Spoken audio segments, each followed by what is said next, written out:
Hey, Rachel. Hey, Brian. So how was your week? Well, it was terrible, but now it's not. Tell me why. Well, we are together in the same room. For the first time in like 18 months? Maybe longer. Maybe longer. We're sitting here across my dining room table the way Nope was meant to be, where it was the way it birthed, always was. Right, where it was born.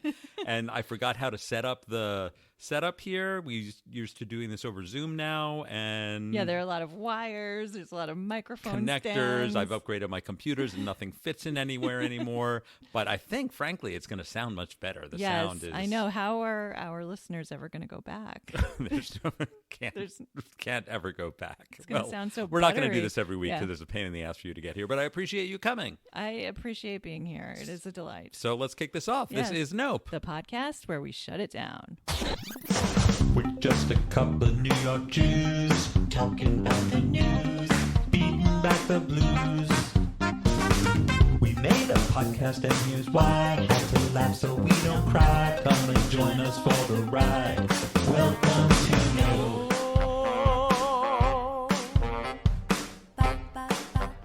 So, Rachel, we're here, and one thing you may notice about the outside is that it is pitch black. It might as well out. be like midnight. It's like early evening, and it's pitch black. This is the most depressing time of year for me. Not that it's the darkest time of year. That happens on December 21st. Mm-hmm. It's the shift that gets you. It's the fact that one day you're coming out of work at 5 o'clock, and it's still a little light out. Maybe you go for a run. Maybe you sit outside, and then boom. It's getting dark at 3:30. It's like you're in the Arctic Circle. And if you're a parent, it's like your kid is still waking up at 5:30 in the morning every day. Right. So. And now what you may not know, although what I suspect some of our listeners know, is that I am the world's foremost authority on daylight saving time. Yes, and you told me this, and I was like, who I am an anointed influencer. you? I am a daylight saving time influencer. Yeah. Which is why I can tell you that it is exactly 123 days until the next daylight saving time kicks in. Okay, well, that's not that many and days. if you follow me on Twitter, which you should, at Brian Hecht, you will note that I do a countdown every year as we begin to get closer to that 90 days, 60 days, 30 days, and then every week and then every day leading up to it. Because it's all very exciting. The excitement is mounting. Yes. It's already mounting. And we only have 6 weeks until it's the darkest day of the year. Okay. And so- it's always darkest before the dawn. Like literally in this case. So I'm, that's great. I'm That's really something to look forward to. grasping at straws here. Grasping at Yes. straws. Well, I have a little story about something that happened this past weekend. Yes, please One of the share. hallmarks for me of returning to normalcy is being able to go back to the movies again. Yep. And during the last few weeks, when I pulled out my winter coat, because it was a chilly day or something, I pulled out a ticket stub for a movie that I had seen at the end of February, and it was Little Women, which I hated. But it was probably, just doing the mental math, it was probably the last movie I saw before the pandemic in a theater. Okay. And we decided that we were going to go see a movie this weekend on Sunday. But Doug went to go see a movie on Saturday. Went to go see The Bond that I have no interest in. Okay. So he went to The Bond, which is like 50 hours long, which is part of the reason I didn't want to go see it. Right. I hate long movies. But it even took him longer than I would expect. And he came back, and I said, "How was the movie? Was it long?" And he said, "It was even longer." I'm Why? like, "What did they do? Did you see like the director's cut?" Yeah. He said, "No. Halfway through, the movie stopped, and nobody told the projectionist, if they even have those anymore, the manager. Finally, I got up and told them." And they were like, "Oh, sorry," and they started the movie again. From the start. No, from where it left off, thereby adding another 20 minutes to a already 3-hour-long movie. Okay. But they gave him a free ticket for another movie, which Okay. is great. So we decided to go the next day to see Dune. Okay. Which I've wanted to see, which also happens to star Timothée Chalamet, just like Yes, Little I Women. know. I've tried to watch it several times. I But fall I don't want to asleep watch it on every HBO. time. I want to watch. Okay. Actually, I want to watch it on my Oculus because I've. Josh is like ready to murder me. It's like we've watched the beginning of Dune. That's how I was when I read the books. I started I know the first 50 pages of Dune by heart. After that, I and got I nothing. just fall asleep. I don't know. I try to pay attention, but I can't. So, in fact, Doug couldn't. We had already purchased the tickets to Dune so he couldn't redeem his free ticket, so he wound up paying for 2 Dunes, whatever. Okay. No, 1 Bond and 1 Dune, and then another Dune for me. So we go, we're going to make a whole afternoon out of it because it's also like 3 hours, right? And it's only part 1. And we go in and sit down, and it's not even the trailers. You see like the ads before the trailers. Right. And then the ads are clearly ending. We're ready for the trailers to begin, and there's darkness. So this is the same theater that Doug went to. Regal Battery Park City. Okay. So we're sitting there for 10 minutes, 15 minutes, and then Doug decides to go tell them. Again, he's like the Paul Revere of 15 minutes is the limit. That's when you notify authorities, right? So he goes in and he comes back. He said, "Oh, it was some technical problem. They're fixing it. It'll be on any minute." Okay. I will fast forward. This was a weird exercise in like collective sociopathy or or sunk costs. It was something in there. Anyway, we sat there for 50 minutes. Until it went back on, or until you both No, just decided no, to leave? until Doug went out again. And normally I'm like the alpha who will like go out and like kick some ass. Well, at this point, it's like you're enraged, you know? Oh, Like, yeah. Although I was strangely not enraged. I was just sort of like succumbed to the situation, to the like nothing Regal works gods. anymore. Like you can't just go to a Regal theater and like watch a movie. Like you have one job. You play the fucking movie, right? So he comes back and he says that they're really sorry, but it messed up because of daylight saving time. Like, I guess it was scheduled on it because nobody runs the movies anymore. It's all automated. Yeah. So I guess it was programmed to go at a certain time, and then it went an hour later. Okay, but Although you it can't should really do the change other it? way. I guess if we had just waited another 10 minutes, time would have caught up with us and it would have actually come on. But then the manager came in and said that not only would they refund the movie, first of all, she said, if you want to go to another theater, we're playing at another theater. I'm like, fuck you. I already lost an hour of my life to Dune. Wait, so every time you go to the movies, you're going to get like more movie tickets? You're going to be like drowning in movie tickets by the end of the So you can get a refund, which we did, plus another set of movie tickets. Okay. So now yes, correct. It's we like are multiplying. drowning. It's like the Ponzi scheme and you in have reverse. to keep going, and then they don't show But the I don't want movie. to go anymore. I don't want to go to the movies. I'll watch it on HBO. Oh my gosh, point. on demand. It's the element of demand. That's right, That right. is so appealing. Like, Anyway, wow. so that was the highlight of my Wow. post-pandemic weekend. that sounds Knock on wood. Really, that's fascinating. Okay, Rachel, you have a really good note that I know nothing about Yeah. except for the headline. So go ahead, hit it. Yeah, I'm just gonna. I had planned to talk about Big Bird, the latest, character in the culture wars, and Let's Go Brandon, which is now like the rallying cry of the right. But I think I'd rather talk about weddings. I don't know about you. Oh, yeah. but- No, I've been to 2 weddings in the last couple of months, and they were delightful. Summer weddings, they were fantastic. Summer weddings or fall weddings are delightful. So, but I want to talk about the wedding of Ivy Love Getty, who is a 26-year-old heiress. She's the great granddaughter of J. Paul Getty. Heard that name. Familiar. And she married a guy named Tobias Alexander Engel, who is a photographer. Engel? Jew? Maybe. I don't know. Engel, yeah, It probably. could be. Yeah. Have you ever heard of these people other I've than heard the last of name? the last name Getty. Other than that, nothing. No, Nothing. right. Okay. Drawing a So blank. I similarly had no idea who Ivy Getty was until I read about her wedding in this huge spread in Vogue. It was entitled Inside Ivy Getty's Fantasy Wedding Weekend in San Francisco. So it had 100 photographs. So that's like for Vogue. Wait, like literally 100? Yes, they included a portfolio of 100 photographs from this wedding. Must have been quite a wedding. Yes. So by the time I scrolled to the bottom of the story, I had transformed into like Che Guevara. Like You wanted to like... I wanted to just like burn it all down. Right. Like, Nope. Death to capitalism. yes. Okay. Yes. So before I go into the details of this wedding, let's remind ourselves that we are still in the middle of a pandemic. Yes. Right? Hopefully towards the end, but Hopefully yes. towards the end, but it's Still going a on. Yeah. pandemic. And yes, there has been a recovery on the jobs front to some extent, but people are still hurting, Yes, right? definitely. So this let's just think about like that in the context of this. Okay, in Ivy's world, this This does is not not a matter. problem. So the wedding kicks off with a British invasion mod party at the Palace of Fine Arts in San Francisco. Like an Austin Powers kind of Austin Powers, vibe. yeah. So this is Thursday night. Stanley Getty, the event planner, said his inspiration for the first night of the festivities was Barbarella, the 1968 sci-fi film with starring Jane Fonda, Yeah. right?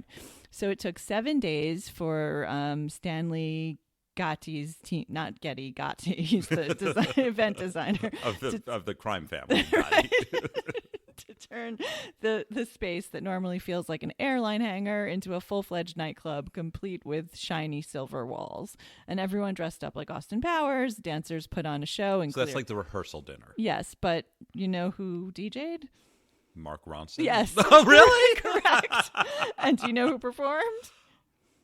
Mark Ronson. Earth, Wind, and Fire took the stage. Oh. Okay, so...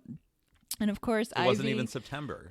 No, I know. It's They rewrote November. the song to be November. To be November, yes. So Ivy wore 3 different looks throughout the evening. A vintage Emmanuel Ungaro dress with coral and diamond earrings from Stephen Russell. Then she wore a vintage Emilio Pucci dress. And then she wore a vintage Norman Norell dress. Okay, so the following day... This is Fast Friday. There's a picnic lunch at the log cabin on Presidio overlooking the city. So this is according to Vogue. Quote, IV drips were at the ready for anyone in need of help recovering from the night before. IV drips, not IV Getty. No, intravenous drips were available for anyone who needed to rehydrate. Was it like a blood mobile?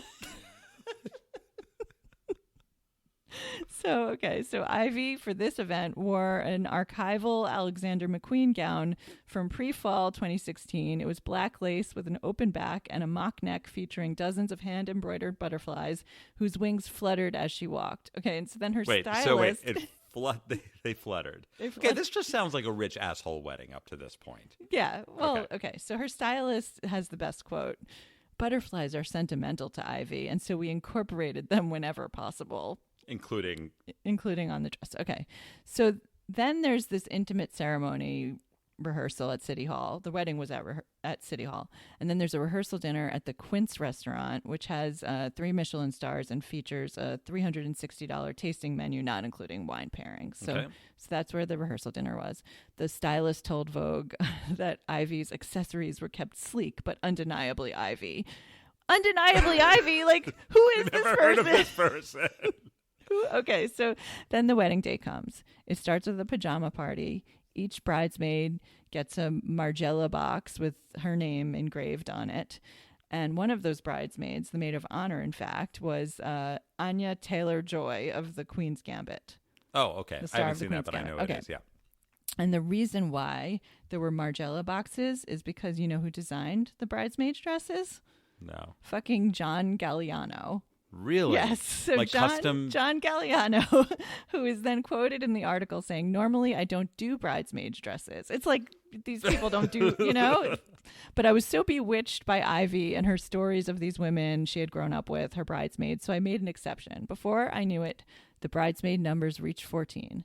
Okay, so she has 14 bridesmaids. Like, by the way, that's like Alice Waters saying, I don't do children's parties. Right. Exactly. You will do it if someone pays you enough. Money, right. Right. So there's 14 bridesmaids, each with a custom gown by John Galliano, costing, I don't even know what these things, like. I don't know these things. Like you must $20,000 each or something like that, you know? So then there's the ceremony.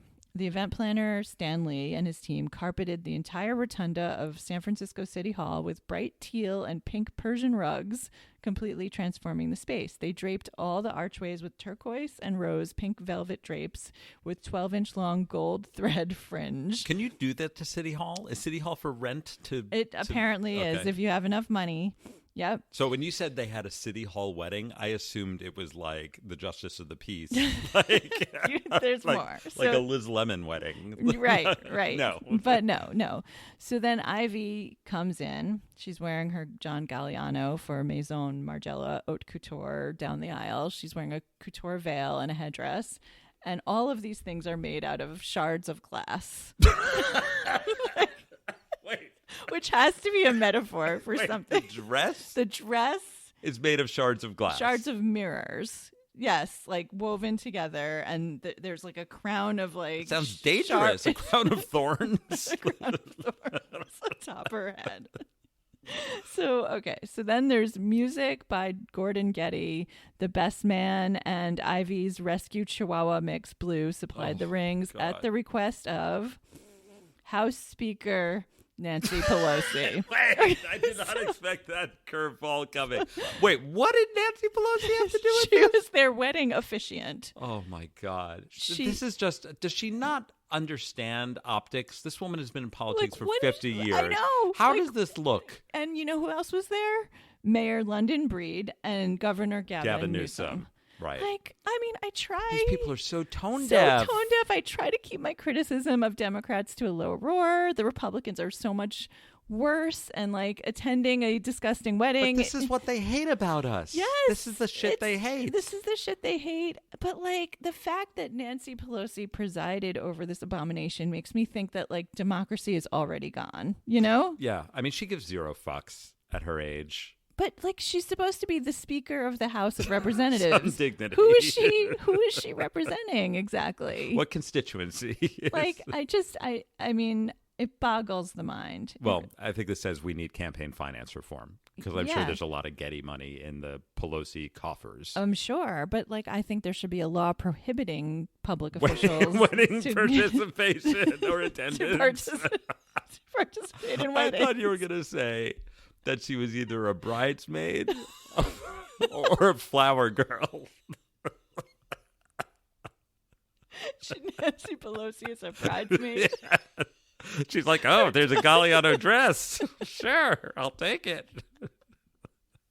I did it for the dress. Make it out to the Democratic Congressional Campaign Committee.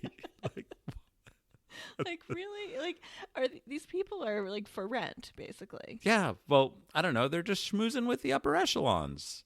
I think like the optics of this No, is they're so terrible. They're worse than revolting. terrible. I was like, I just wanted to crawl into This a is hole. why they hate us. Yeah. This is why they hate us. This And we is have the why power. we This hate is us. a I hate solvable myself problem. This because is a of this. solvable problem. Don't go to fucking Ivy Getty's wedding. Just don't. Maybe like go or no, Go to the don't after go. party. Go to the rehearsal dinner at Quinn's. Respectfully go to Quinn's at the rehearsal dinner. Mask up, double mask. Go to Quince. Have some Quince paste. Leave your broken glass at home. Okay. Okay, so no. Is that the to wedding? that. Okay, That's the nope wedding. to Nope, that wedding. Nope to that. Absolutely Okay, not. I'm going to change topics very radically. Perhaps the most radical topic pivot we've ever done. Hang on to your hats. I'm going full Antipodean here. Okay. We're going to fly across the ocean and the hemispheres to go to New Zealand. Oh, Because I have a whole package of stories here, by About which I New mean Zealand. two. Not We're- just about New Zealand, but about New Zealand wildlife. oh, good. Yes, because I know that we used to do a lot of Australia, New Zealand stories. Yeah. And by the way, Karen Novak, who was our executive producer, but I think doesn't listen to the podcast anymore, lived in New Zealand. She did. Yeah. So anyway, so here's what's been going on in New Zealand in the wildlife front. I've been wondering. As your correspondent. Okay. So every year, you may not know this, in New Zealand, there is a heated competition, a vote for bird of the year, right? And it is the favorite bird from among their 200 native species. And they take it very seriously. It's almost like Eurovision is to Europe. Bird of the year is to New Zealand. But You already some have questions. questions. Yes. is it a species of bird, or is it Yes, one you particular? vote on the species. No. It's not like the Westminster thing. There's a That would be particular weird. prize bird. No less weird than this, really. It's the species of bird. And this year there were 50. You can vote from anywhere in the world where there were 57,000 voters. Can I vote for that? Yes, you can vote. I can vote. They let N- people from other nations. Next year, mark your calendar. We're going to vote. Maybe we'll have, just like Elon Musk with the Tesla stock, maybe we'll have our listeners vote and we will cast our votes. We should campaign. We should totally campaign. We should evaluate the ballot. Okay. So this year, the winner was not a bird at all. It's a scandal. Not a bird, but a long-tailed bat. And it goes by the name of Pika Pika Tuaroa. I like the name. I think the race was hacked. Wait. And it was a landslide. And the second place was the lesser short-tailed bat. So this was the bats swept the the bird. That's not fair. Bats are not birds. Bats are not birds. How could you even? Why were they even eligible? Well, they were put forth, and I'll tell you why in a second. They were put forth because they wanted to give them recognition. They felt slighted. Yes, well, I'll tell you why in a second. The third place went to a large flightless parrot called a kakapo.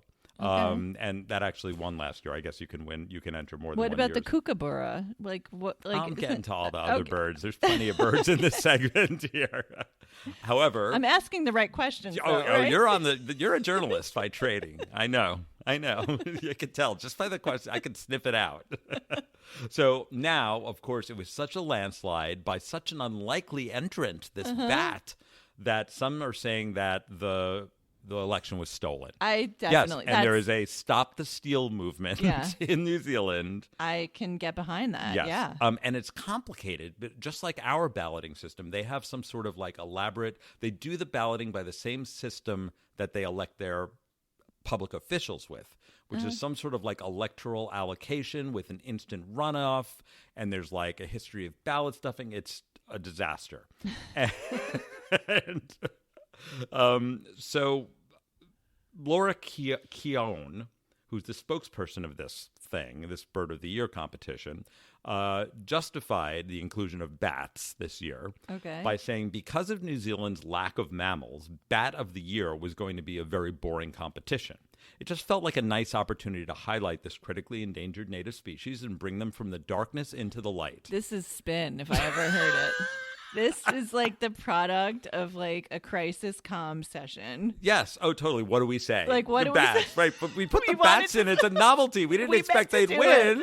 It's like Trump running for president. It's like exactly that. The bats are the Trumps. Okay. So there was an allusion in this article that was in the New York Times, page D8, the other day. And there was an allusion to a troubled history of the Bird of the Year contest in New Zealand. So, of course, Why did they bury it on D8 is my question. They're clearly trying to cover it up. Right. So I had to dig deeper because I am the foremost correspondent in this area. Yeah, you had to. Hemisphere. You had no choice. So there's a number of scandals going back to 2015. Okay. In 2015, two 15-year-old girls created a fake email and cast fraudulent votes for the Kokako, which is described as having a minimalist operatic 5-note song. Okay. Who would not stuff the ballot? It doesn't sound bad. It sounds delightful. And then in 2018, they detected automated voting for the rainbow lorikeet and the cockatoo and the black-throated finch. Okay. I feel like this is an easy system to hack.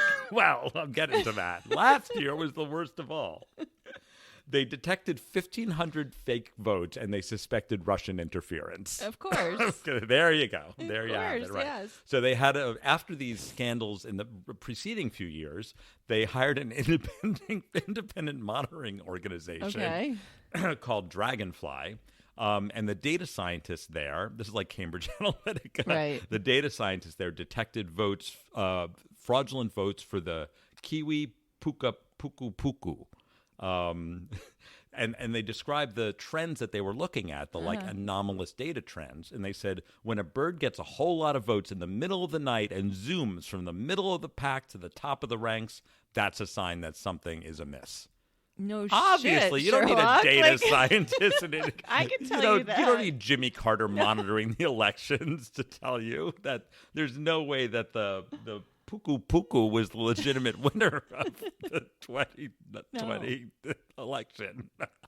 So anyway, while I applaud the spirit of this This is a great election, competition, and it needs to be. There it's needs to be reform. just the disinformation campaigns, the social media, the election hacking. It's a microcosm of everything we're facing as a society. It is. You may think the stakes are lower, but no, they are high. They are high indeed. They are as high as they can go. The ceiling can't help them. It's really, really bad. So I guess to the competition itself. No, they should end the competition or take a break. They should Just until you can get your shit together. Secure the ballots. Stop the steal. In this case, yes, stop the steal. Okay, nope. Okay. Shut this down. I'm going to stay in New Zealand as promised with my New Zealand. I don't know if this is really. This was the story that I sent you. Yes, I don't know if it's really wildlife. It's nature. I thought you would like it because it involves someone named Doug. Oh, yeah, it does. Well, someone or something. Yes. So there's a couple in New Zealand named Colin and Donna Craig Brown. Sound nice. They sound lovely. There's pictures of them, a little odd, but they were digging in their garden one day, and they came across something round and hard. Mm-hmm. And, of course, they thought it was some sort of fungoid growth. That's exactly what my first assumption would have been. Fungoid growth, of course. But then they kept digging, and they realized that it was a ginormous potato. Okay. When you say ginormous, like how 17 pounds, which is the weight of a small dog. Wow. I know. That's what Coco weighed when I got her. When she was born. No, so there's a picture, and literally you have to stretch your arms to hold the whole thing. Wow. And it's really grotesque. There's tumors coming out of it. And grotesque. Yeah. It's not. It's not a beautiful potato. No, you don't stuff it in the microwave for a quick zap. Right. This is a beast. So they realized they had something special on their hands. They adopted the potato. Okay. They called it Doug. Because they dug it up, Yes, right? because they dug it up, and it has become a local attraction, as you would expect. They sometimes dress it up and put a hat on it. They had made a special custom cart that they wheel it around the property. I have an idea, actually. Yes, what's your idea? They should dress it up as a bird and enter it in the cover of the year competition. Right? They have to give it a interesting New Zealand name, like a cuckoo duggu or something. Absolutely. I'm all in favor of this. So they adopted the potato, they dress it up, they called it Doug, they're wheeling it around on a cart, and then they applied to the Guinness Book of World Records. Which is if you have anything that's unusual, why do you have to apply to the Guinness Book of World Records? Is that even a thing anymore? Do you call them and you were like, hi, hello, Guinness the Book? hotline. Is this Guinness? It's me, Colin and Donna Craig Brown. From in Wellington, New Zealand. I think we have a hot tip you might want to get on. There's this potato. The crazy thing is that when stay on the phone. We'll be right there. What's your emergency? This is the Guinness. Are you in immediate danger? Yes and no. So the crazy thing is that Guinness already had an incumbent world's largest potato. Was Doug bigger? No, it's 11 pounds, not 17. Oh. But this was all in kilograms, so I had to ask Alexa what those are. Okay. So it was 11 pounds, but until it was independently verified by the Guinness Book, they couldn't dethrone the 11-pound potato. Okay. Okay, because the stakes are high here. But was the 11-pound potato also from New Zealand? I don't think so. Oh, there's no evidence to that because Guinness is very tight-lipped, if you didn't know this. They have a very airtight communications department because I think it was the Independent in England called Guinness to find out what the status of this record-breaking potato was, and they said they couldn't share information on the application. Oh. So it's very highly confidential. But then this takes a dark, dark turn. What happens? Doug, the potato, started getting sick and old. Fungoid? It just got sick and old. Okay. It started losing weight. Shriveling. Mold started to grow from its wounds. Okay. I don't know where the wounds came from. And the Colin Craig Brown said it started getting a bit pungy. Like pungent? Oh, pungy. Yeah, I didn't think of that. I guess Yeah. smelly, right. So he put it in the freezer while they were awaiting the verdict. So to me, I was reflecting on this story, thinking long and hard about it. Being the heaviest potato in the Guinness Book of World Records is kind of like being in the Forbes 30 under 30. Yeah, I just feel like 99% of people who find a large potato don't make the call. Oh, so you think it's selection bias? Yeah, you think I think there's larger potatoes that happen every day. Right, so the denominator is like different. It's like of the potatoes that have been reported. This is the largest we know of. Most people today. are like, oh, it's a fucking large potato. Like, I'm not or going a fungoid. What Maybe am I they do? mistake it for a Call fungoid. someone. Of the Guinness Book of World Records. I've got shit And to what's do, this you know? pride? That's what I'm saying. It's like Forbes 30 under 30. Like there's given the granularity of the categories allegedly in the Guinness Book of World Records, they must have. It's not a book anymore, if there even is a book. It's like a database. It's in the cloud, database. right? Yeah. And how do they even decide what the categories are? It's like all you have to do is show up and say, I have the biggest microphone stand. Yeah. And like suddenly you're in the Guinness Book of World Records. You make a new category. I think it's a racket. I think it's the good housekeeping seal of approval. I think you have to pay to get it evaluated and pay to I have think it in so. the book, and that's how Guinness doesn't make its money. Is it the same Guinness as the beer? I think it is. Yeah, they don't make their money from beer. They No, make their money from from- the world from fake world records. Okay, that's all I got on this. Nope, shut this down. Okay, no, absolutely I'm not. I'm glad to have brought you all of this interesting news from New Zealand, but now fascinating. it's done. If you're in we do have listeners in New Zealand. We actually. have a lot, actually. Yeah, so please New Zealanders, tell your friends. write a review. Tell them the hottest source for New Zealand wildlife news. Remember that potato parcel thing that we talked about once? Oh yeah, remind me. It's like it's a business where you can get your face. Oh yeah, on a potato. On a potato. Yeah. Well, I say it's a synergy. We should get Doug's face on Doug. Yes, he would kill me. That would be I very think this valuable potato too. should be an NFT. It should be an NFT. It should be on the blockchain, yes. right? Yes, Because it's going to definitely. wither up and die. It's not really about the object. It's about the blockchain, about the chain of ownership of the It's object. ephemeral. Yes. Like Ozymandias. Like that. Like Ozymedia. Like that Shelley poem. Okay, so speaking of Ozymedia, we have talked about it a lot the past few Are sessions. we still talking about it? No, we're talking about a topic that is near and dear to their hearts because they are no longer around to cover this topic, architecture. Yes. They they love like architecture in Africa, particularly, which we support, but an odd match for Aussie media. It's an odd match for us. So we're going to be talking about the observation deck wars in New York City. Yep. Okay. So I did not realize, Brian, what a big fucking deal observation decks are. Big did you business. know that? They're I did big not. Business, yes. I mean, I guess every real estate developer wants one because they bring in money and Well, I feel like there publicity. aren't that many. There's like the One World Trade and the Empire State and the Hudson Yards one now. Right. So, but apparently, everybody wants in. And it's on big this. money. It's big money, and Because there's not enough places for tourists in New York to go. They need to start building platforms in the sky. right, and it's also it helps brand the building and gives it some cachet, So, but now there's these Johnny Come Lately buildings that want observation decks, just like the Empire State Building. So there was this great article in Curbed, and I was just cracking up. It was talking about this new feud between two dueling buildings. One Vanderbilt and 30 Hudson Yards, and they both opened within the last couple of weeks. So the ads are for one Vanderbilt. At That's least, the one right by Grand Central. That's huge. Yeah. Right. It's like Stefan in SNL. It's like this New building has York's most everything. transformational experience is Summit One Vanderbilt. So that's what it Summit. says. That's a good name.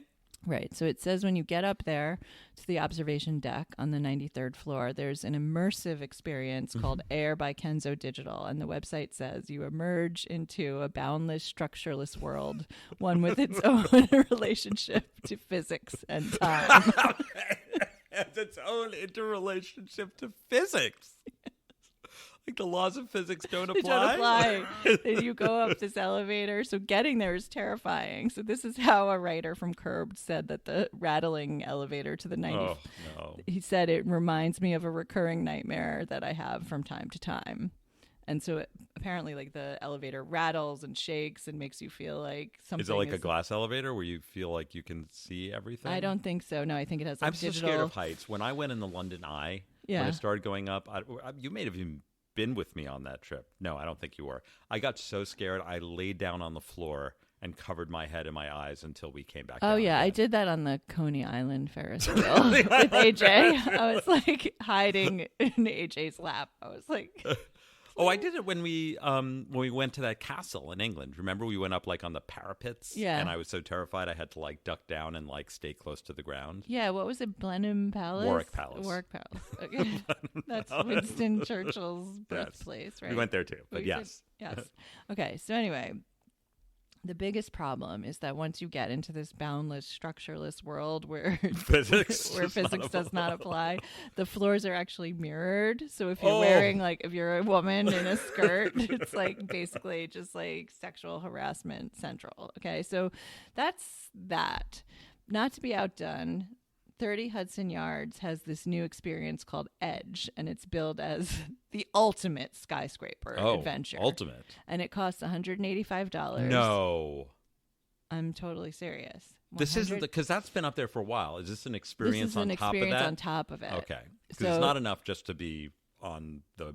On the edge. You have to be hanging over the edge. Wait, you're hanging over the you're edge? Dangling. Oh my God, tell me. Or don't tell me. I'm not sure I want to hear. They say it won't be easy, but we promise it will be worth it. Okay, you cannot pay me enough to do what I am about to describe. I don't want to hear it. So the building allows visitors to climb outside of the tower's peak. The experience is known as the City Climb, and it involves strapping into a safety harness for a 161-step trek up an outdoor staircase, where at the top visitors can lean back, like hovering over for a photo op. But they can't bring their own cameras because they charge you for the professional photographs on top of the ticket price. Oh my God. Oh. So then you come down and they give you a glass of champagne. Is that included in the $185 or do you one have glass, to pay extra not for it? two, one. I'm sure it's like $8 Prosecco. So I don't know, which one would you rather do? I'd rather do the mirrored floor one Vanderbilt. Summit one Vanderbilt, Summit one other Vanderbilt. than the climb at the edge, the climb off the edge. Anyway, I won't even go up to them. No, I know. I was at the World Trade Center when I was a kid, and that's the last big I don't want to be up there. Like, I have no need to be up No, there. I'm happy on the ground. This is the third floor. This is as far as I need to go. Yeah. Yeah, my last office was on the 24th floor with that beautiful deck, and I'm like, that's nice, but enough. Now we're on the second floor, and I'm much happier. Yeah, it's much better. Jews shouldn't be that high up. Definitely right? not. Like Masada is the They highest were we not should meant go. to be that high. We're a ground-dwelling people. We are. We're not a seafaring people. We're not a skyscraping people. Our grandparents were and great-grandparents were seafaring people. That's how they got here, but not they were us. not happy about it. They were It wasn't reluctant. entirely willingly all the time. So. Okay, nope, shut those down. I have one more architecture story before we wrap up. Okay. This is the other side of the country, Santa Barbara. Beautiful place. Beautiful place. And right near Montecito, right, where Harry and Meghan live and Oprah. Correct. And there's all the wineries. Yeah, Delicious. it's fantastic. Delightful. Right? Yeah. So UCSB, University of California, Santa Barbara, is building a new dorm. It turns out that there's an acute housing problem at UCSB, and they're building a new dorm for 4,500 students. In one dorm? In one dorm. Is it going to be like one Vanderbilt? They're going to make them in the hang middle off of the edge. In the middle of Santa Barbara. 1.68 million square feet. It will be the largest dorm in the world. Okay. Chancellor Henry Yang says it is inspired and revolutionary, and it was designed by the 97-year-old billionaire turned amateur architect, Charlie Munger. Wait, isn't this? He's like the Warren Buffett guy, Yes, right? yes. Yes. Great. I can't think of anybody more. And an amateur architect. A visionary. It's a $1.5 billion project, and he's donating $200 million of it. Okay. But there's just one catch. Oh, no. Is There's always that a catch. He He drew up the blueprints. And it has to be built exactly to his Charlie, specifications. to 97-year-old Charlie Bunger's specifications. And no one really knows what the students of America need and architectural best practices than Charlie Munger. Okay, so has he ever designed anything before? Not He's to just my like knowledge. going back. Not to He's my just knowledge. like, He's like, if I'm giving you $200 million, I want a building built before he's like, I I die. started dabbling at 96, and now at 97. Right? Couldn't you have just done oil painting yeah, or something? really, like or, a normal or person. Ships in a bottle or something. Yeah, or draw the blueprints, but don't Don't actually execute. insist that they make it. Well, he's insisting that they make it. Okay. Here's the problem with it, though. I'm sure. Like, I don't even know. Does it have walls? Like, is it? It does have walls. In fact, it has too many walls. The problem with the building is that only 6% of the dorm rooms have windows. 6%? 6. So this is a dorm that is like antithetical to mental health, basically. Oh, wait. 94% of the dorm rooms do not have windows. Even prison blocks have more windows, despite the fact that it is in this gorgeous coastal locale, Santa like one Barbara. of the most beautiful places like, in the why world. do you even go to school in Santa Barbara if you don't want to see out a window? Furthermore, by his design, for 4,500 students, it has 2 entranceways. What could Which possibly go they wrong? claim they have vetted for emergency egress. No. But there's no. There's you imagine no- waiting for that elevator? Like, Oh. okay, so it has 2 entrances, and with those specs, it will be the 8th densest neighborhood in the world, right behind Dhaka, Bangladesh. But it's Santa Barbara. It's I just know. pastures and like beautiful landscape. Seascapes and so forth. So Bangladesh, think the density of Bangladesh, and it's big enough that it could house all of Princeton University in one building. So what did people do when And there's this was? there's a rooftop, except they say that it looks like the ground in a desert. Like it's just like sand dunes. This up there. sounds like the biggest waste of money and the worst idea. But it's his money. He can do whatever he wants But with only it. 200 200, million, yeah. Someone else has so got to cough up the rest I of it. think they could just tell him to go fuck Fuck off off. and keep the rest of it and build like a normal functional building. Okay, so there is a philosophy behind why to build a building like this. Okay. It is supposed to get you out of your room and socialize in common areas. Right. Well, this will do that. I mean, you're not going to want to spend any time in your room. Right. Right? And they say it will substantially improve the mental and emotional health of the students. No, that's not true. That's not true. I mean, I think they could put rats in the rooms And that would also force them out of the rooms. Yes, absolutely correct. and probably be more. Or exploding toilets. There's all kinds of ways. They just have the toilets in the middle of the common room. That's way, full transparency. Okay, so the most respected architect on the selection and whatever the committee for the university, Dennis McFadden, he promptly resigned. It was like I've never He's like, seen a plan so bad. He's like, this is an abomination. Nope, I'm out. Okay, good for him. But the university said, too bad, the plans are set in stone now. So in a follow-up, they realized that this was such a brouhaha that they had to say something. Yeah. So the spokesperson for the university, Andrea Estrada, said that they recognize that Munger Hall might not be for everybody.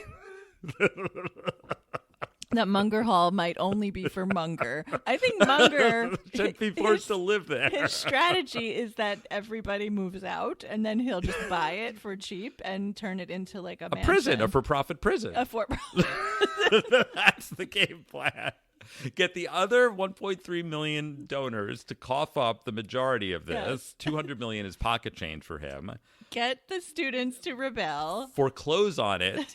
Buy it back for Buy it back for $10 cents on the million. dollar. And then make it a private prison. That is We figured it out. We see right through you, Charlie Munger. Charlie, But they also please. say it's better for COVID because people are isolated, and they say they're pumping in. No, that is the opposite of the case They here. say they're pumping in fresh air, so don't worry, there will be oxygen for these inmates. I mean, students. And Okay. then, but they're also having virtual windows where they will have fully programmed circadian rhythm. And the common areas, don't worry, have significant access to natural light. Okay, this is like dystopian. This is torture. Yeah. This is torture. That was the first thing that came to mind. This is somewhere between like Squid Games and like The Circle on Netflix. Yes. Right, where you're sitting in a room by yourself and you can only talk to your computer. And you have no like air. And you have no air. And then at some point you're going to like get shot for picking the wrong marble or something. Yeah. Yeah, it's terrible. It's so terrible. Charlie Munger, stay in your lane. Like you're just no, this you've is had not a the lot of legacy success. you want. No, just give it to Just cancer. let someone else design. Let the experts design let the architects architect the building. Why is it that you give someone $1 billion and suddenly They they become think they're an insane. expert in all fields? Right. You give someone, you have to start, someone starts selling books, suddenly they're going to colonize the moon. Like why? Just Why sell did fucking those books. two skills are not part of the same package? They are not. No. They're not. Shut it down. Shut it Nope. down, no. Nope. Okay. Those were good nopes. But that's the end of them. Now we're going to move to the ups. These are little rays of light, the little beacons of Yes. hope that got us through the week. And here you are to tell me about yours in person. Yes, my yup is very family oriented this week. My yup goes to my sister in Berlin. My Yay, sister is Steph. Stephanie Von Baer and her two business partners, Deborah Choi and Alina Bassi. They started a nonprofit called Founderland that helps women, and particularly women of color, entrepreneurs access capital and a community. And they got a big grant this week from google.org. There were like 8,000 applicants and only a handful got picked. And I'm very proud. And I think this is something that is very needed. So it's filling a great need for Berlin and Europe. And it's awesome. That's fantastic. Yeah. I mean, I wish we had something like that here. Yeah. I mean, good. That's fantastic. We're very proud of you, Steph. Congratulations. I have a completely different yup. Okay. I haven't done a song in a while. So I noticed that our songs that we pick for these things are kind of gendered. Like you did the Indigo Girls. You Closer did to Fine. Yeah. No, you did. Yeah, you had an Indigo Girls song. Yeah. You wanted to do you did the Adele. Right. You did Lady Gaga. Oh, yeah. Stupid Love. Stupid Love that I do love, but you did that Robin song. Uh-huh. So I have it's kind of a mask song. Okay. It's called Dirty, and it's by an artist named Grandson. Okay. And he's I'm going to play it as the outro. Okay, great. As is my want. And he's a Canadian artist, and the song starts, and it sounds like it has a really hard edge. If you listen to the lyrics, it's actually like about political activism and peace and love. Uh-huh. But then in the chorus, he's sort of like half sung, half rap. And then in the chorus, there's this breakdown that I'll play where from this hard edge thing, it suddenly goes into this like 1940s electro swing jam. And in the video, they like dance around to it in this like super catchy dance. And I'm really excited. I'm obsessed with it. I play it when I run, when I work out. It's a real bop. Do the kids still good. say that? Bop? I will definitely. I'll put it on my playlist. All and right. I'll run to it. Okay. Yeah, that's Well, you'll great. hear it in a second. Maybe it's your thing. Maybe it's not. Who knows? Who knows? Who knows? We can We have can to only explore. speculate. We have to explore. We must spread our wings. Okay. So thank you for listening. If you have enjoyed this podcast, please, I always save this to the end, but I'll start with it. Tell your friends in person. Now that we're beginning to see each other more in person, I'm going to the office every day. Yeah, grab their phone, open the podcast app, and That's what I subscribe do. them. Because people say they're going to do it, and then they're like, what was the name of that podcast? And And they I just forget take about their it. phone and I subscribe them. And also, if you're into it, give us a review on iTunes. Yeah, rating. We're on all the platforms, Spotify Yeah. and stuff, but really Apple is Apple- like we like get the Apple 80% of ratings. Yeah. our listenership from there.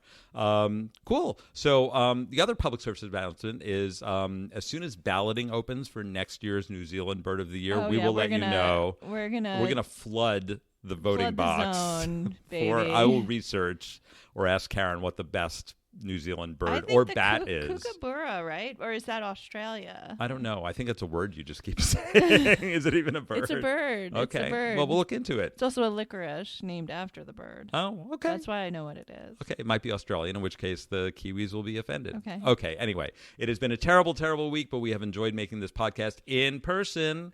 Thank you for listening. Look forward to speaking with you again. I never said that before. Chatting? Chatting again. We're Yeah, chatting with each we're other. We'll chatting. chat with you as well. Thank you for listening. This has been Nope. The podcast where we shut it down. So go and get your hands dirty.